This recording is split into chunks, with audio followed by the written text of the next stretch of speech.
આ રીતે સમ્યક દર્શન એના 5 અતિચાર વર્ણવ્યા, અણુવ્રત એના વર્ણવ્યા 5ના, ગુણવ્રત એના વર્ણવ્યા 1-1ના, શિક્ષાવ્રત અને 1 સંલેખના, એ 14ના 70 અતિચારો વર્ણન કરી ચૂક્યા. લ્યો, એથી નિષ્ઠિક શ્રાવકે આ બધાનું જ્યાં સુધી બને ત્યાં સુધી યથાશક્તિ અતિચાર રહિત પાલન કરવું, તો જ મનુષ્ય ભાવ મળવો સાર્થક છે. નહીં તો મનુષ્ય ભાવ મળ્યા મનુષ્યમાં શું છે? હવે દુનિયામાં ઘણી દુનિયાએ માન્યું કે દુનિયાએ ગણ્યું, દુનિયામાં હારા ઘણા પહેલી ખુરશી મળી, એમાં આત્માને હું ત્યાંથી ધબો નમા થઈ જાય. જાણો આ ઉપર બતાવેલા નીચે છે, જો બતાવેલા 14 વ્રત 3 પ્રકારના સાવ પાડે છે. એ 3 પ્રકારની વ્યાખ્યા કરશે. એનો દરેક વ્રતની નીચે એકરો કર્યો છે. નિશ્ચય સમ્યક દર્શન જ્ઞાનપૂર્વક પ્રથમના 2 કષાયની ચોકડીના અભાવરૂપ શુદ્ધ ભાવરૂપ અંશે વિતરાગી સ્વાશ્રય રૂપ નિશ્ચય વ્રતનું પાલન કરે છે. નિશ્ચય તો આ એમ કે છે. નિશ્ચય સાચું સ્વતત્વના આશ્રયે પ્રગટેલું નિશ્ચય સમ્યક દર્શન, સ્વ ભગવાન આત્માના આશ્રય પ્રગટેલું જ્ઞાન, એ પૂર્વક પ્રથમના 2 કષાય ચોકડી અનંતાનુમંડીને એનો અભાવરૂપ શુદ્ધ ભાવરૂપ, જો એનો અભાવ કહેવાય શુદ્ધ ભાવ પ્રગટ્યો અંદરમાં, એનું નામ શ્રાવ કહેવામાં આવે છે. સમજાણું કાંઈ?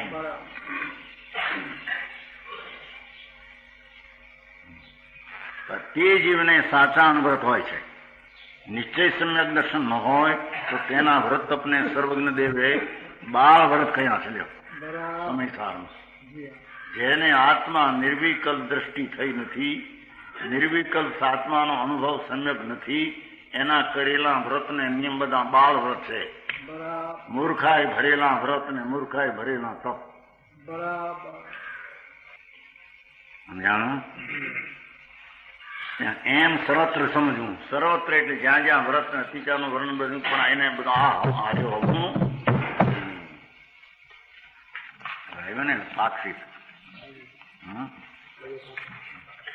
પાક્ષિક શ્રાવક સમ્યક દર્શનનો ધારક હોય છે. તે 7 વસનોનો ત્યાગી અને 8 મૂળ ગુણોનો પાળનારો છે. પાક્ષિક શ્રાવક જે આત્માના પક્ષમાં આવ્યો છે, સમ્યક દર્શન થયું છે, 7 વસનનો ત્યાગી છે. 7 વસન એને ન હોય. જાણો, વિષા પરિશ્રી માંસ દારૂ શિકાર એ ન હોય એને, જુગાર આદિ 8 મૂળ ગુણોનું પાલન, 8 મૂળ ગુણો હોય એને. એનો ભલે પાક્ષિક સાવ નૈષ્ઠિક પહેલો પાક્ષિક, તો પણ એને 8 મૂળ ગુણો હોય. 3 ઉંબર આદિ ફળ અથવા માંસ દારૂ આદિ 5 ફળ, માંસ દારૂ મધ એ હોઈ શકે નહીં. સમજાણું? ગોળમાં પણ મધ ન હોય એમ કે છે. હા, બહુ મધમાં પાપ છે. 1 બિંદુમાં 7 ગામ મારે એટલું પાપ છે. એવો ભાવ એને ન હોય. અહીં તો ભાવની વાત છે ને, વાત તો સંયુક્તિ થાય ને. નિષ્ઠિક શ્રાવક ઉપરની વાતો સહિત 12 વ્રતોનું પાલન કરે છે. એ નિષ્ઠિક અવસ્થા જીવન પર રહે છે, એમ ઠેઠ ઉતરે.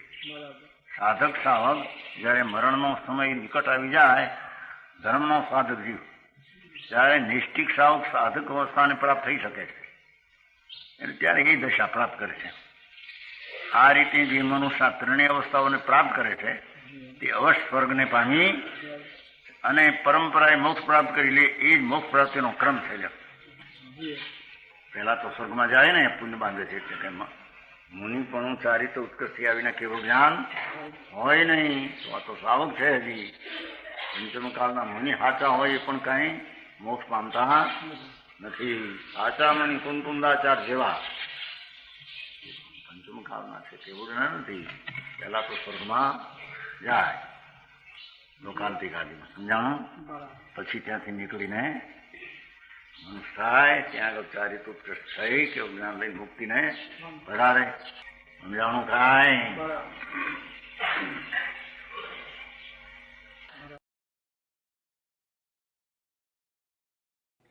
તથાપિ કહાનવાણીના અંકાયે મૂલ્યના કદી. તથાપિ માતવાણીના અંકાયે મૂલ્યના કદી. પરમ કૃપાળુ પૂજ્ય સદગુરુ દેવનો જય હો. પ્રસામૂર્તિ પૂજ્ય ભગવતી માતનો જય હો. જીનવાણી માતનો જય હો.